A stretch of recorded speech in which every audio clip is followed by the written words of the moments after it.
Cuba no tiene petróleo propio que le alcance, no tiene turistas como antes, no tiene divisas. La pregunta que casi nadie hace en estos términos es la más simple de todas. ¿De qué vive? ¿De dónde sale el dinero que lo mantiene vivo? Durante décadas, Cuba fue un paciente conectado a un respirador. Un país que no respira solo, que necesita una máquina que le meta aire. Y ese respirador, los últimos años, tenía un tubo principal, grueso, que venía de afuera. Un tubo de petróleo que llegaba desde Venezuela. Ese tubo se cortó y por primera vez en 60 años la isla entera se está quedando literalmente a oscuras. Hoy te hago la radiografía completa. ¿De qué respiraba Cuba? ¿Qué tubo le sacaron primero? ¿Y de qué le queda respirar ahora que Washington le está apretando el pecho? Para entender esto hay que dejar de mirar a Cuba como un país con su economía normal. Hay que mirarlo como lo que es. Una máquina para capturar dólares de afuera, administrada por los militares, donde adentro el peso cubano, los sueldos, la libreta de racionamiento casi ni importa. Lo que importa es el dólar que entra de afuera. Ese dólar entraba por 4 tubos. Guardate estos 4 porque de acá cuelga todo el episodio. Tubo 1. El petróleo venezolano subsidiado, el más grueso. El oxígeno. Tubo 2. Las remesas, la plata que los cubanos de afuera le mandan a su familia. Tubo 3.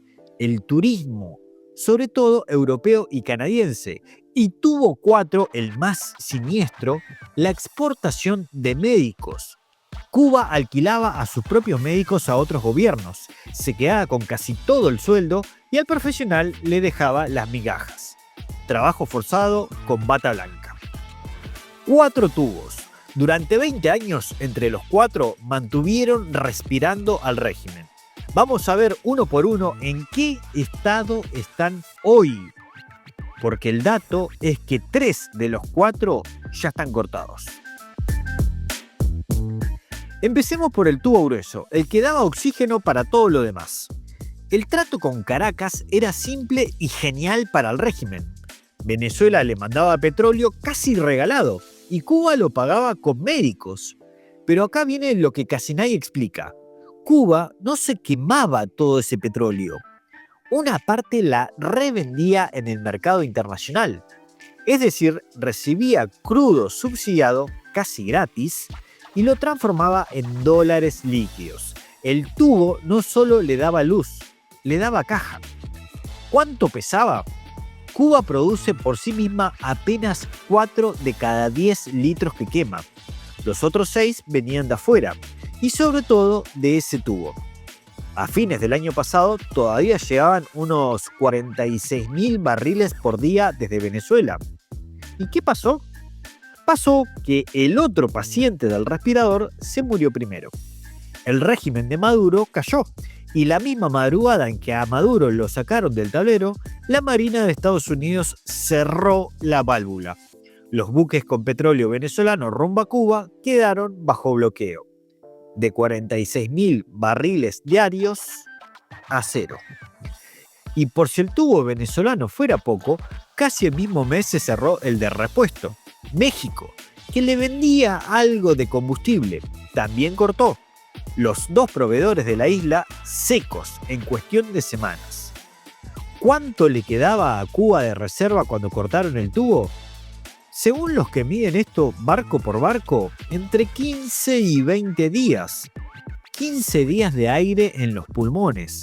Eso es lo que separaba a la isla del apagón total.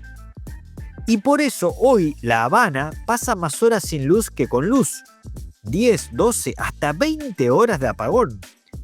El déficit tocó su récord, más de 2.200 megavatios, más de la mitad de lo que el país necesita para funcionar. Imagina tu ciudad prendida 4 horas al día y el resto a oscuras. Cortado el oxígeno, quedaba un segundo pulmón, las remesas, la plata que el exilio manda a la familia. Y acá el dato es enorme. En su mejor momento, los cubanos de afuera mandaban a la isla unos 3.700 millones de dólares al año. Era el ingreso más estable, más predecible, la base de todo. Hoy ese número se derrumbó. Los envíos por los canales oficiales cayeron cerca de un 70%. Pero el golpe de verdad no es que baje, es quién deja de tocar esa plata. Te explico, porque es la clave de todo. Antes, la remesa entraba por el circuito bancario del régimen, y ahí los militares le mordían su tajada a cada dólar. Cuando Washington sancionó el brazo financiero del régimen y Western Union cerró la ventanilla desde Estados Unidos, los cubanos no dejaron de mandar plata, buscaron la puerta al lado. Hoy, la enorme mayoría de las remesas se mueve por más de 150, entre comillas, bancos informales. Es decir, gente que entrega los dólares en mano en efectivo por fuera del sistema. El propio gobierno cubano lo admite sin querer. Calcula que hay cerca de 2.000 millones de dólares dando vueltas en manos de la población, que nunca pasaron por un banco oficial. Traducido, la plata sigue entrando a la isla, pero ya no entra a la caja del régimen. Le pasa por al lado.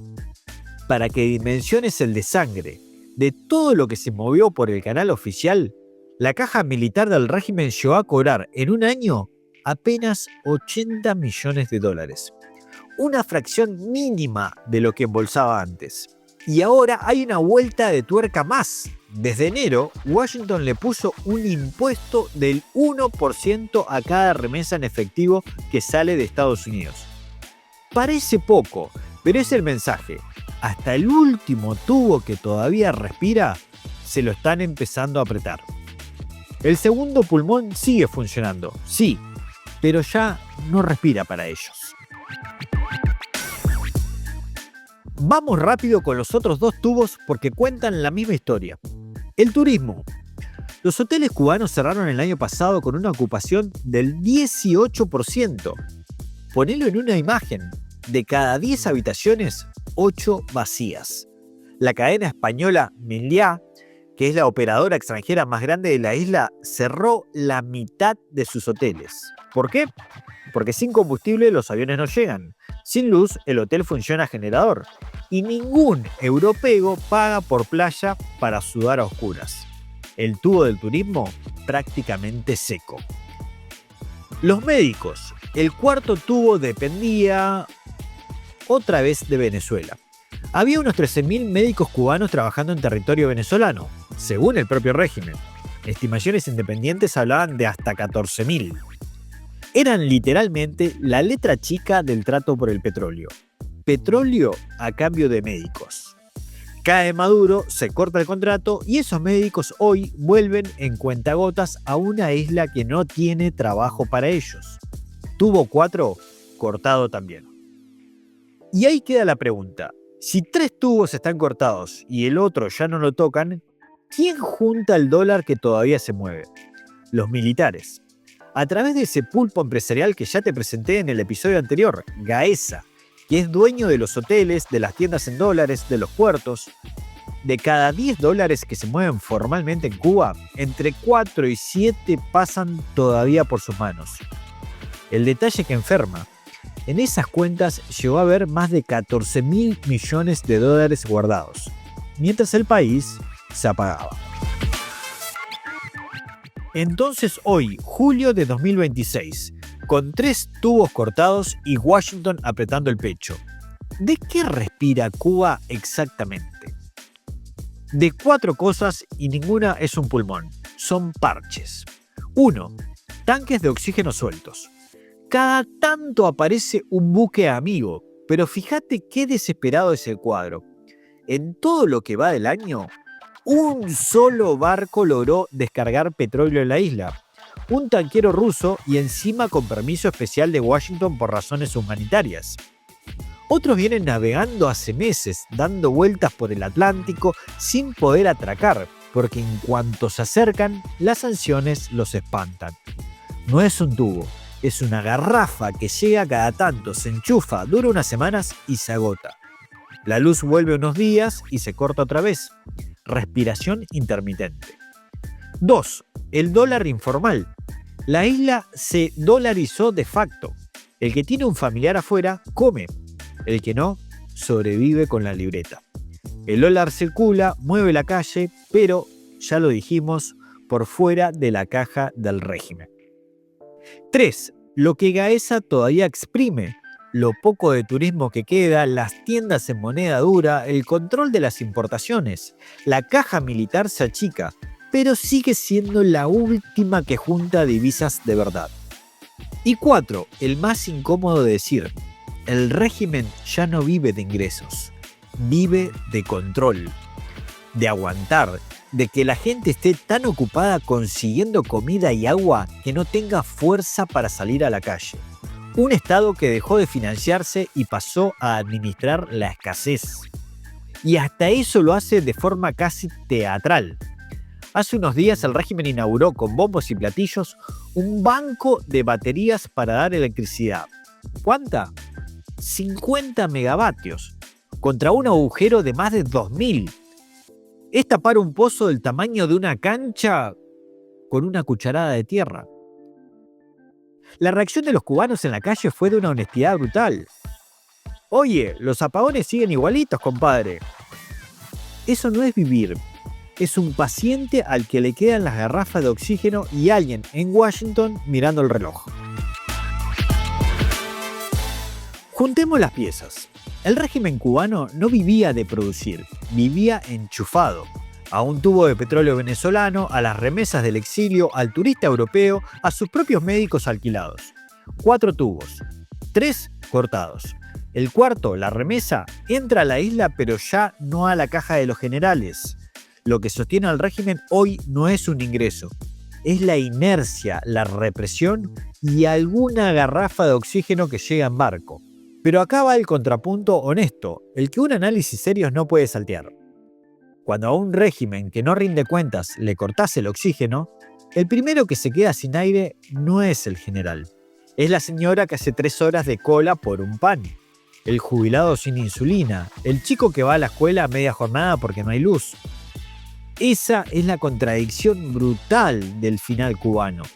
14.000 millones guardados en las cuentas de unos pocos, mientras 11 millones de personas viven literalmente a oscuras. Y te dejo la pregunta, cuando el respirador se apaga solo, ¿lo que derriba al régimen es la presión de afuera o el peso insoportable de esa contradicción de adentro? Contame qué pensás en los comentarios. Y seguí el canal, porque acá hay una historia más grande que Cuba. Lo que Washington está ensayando en la isla, cortar tubos, asfixiar la caja, forzar una transición sin invadir, no termina en Cuba. Es el primer movimiento de un plan mucho más ambicioso: sacar a China y al comunismo de todo el continente. Lo llaman por lo bajo la doctrina Monroe 2.0. Y quien la está ejecutando tiene nombre y apellido. De eso te hablo en el próximo episodio. Soy Miguel Díaz. Esto fue Tablero Global. Nos escuchamos.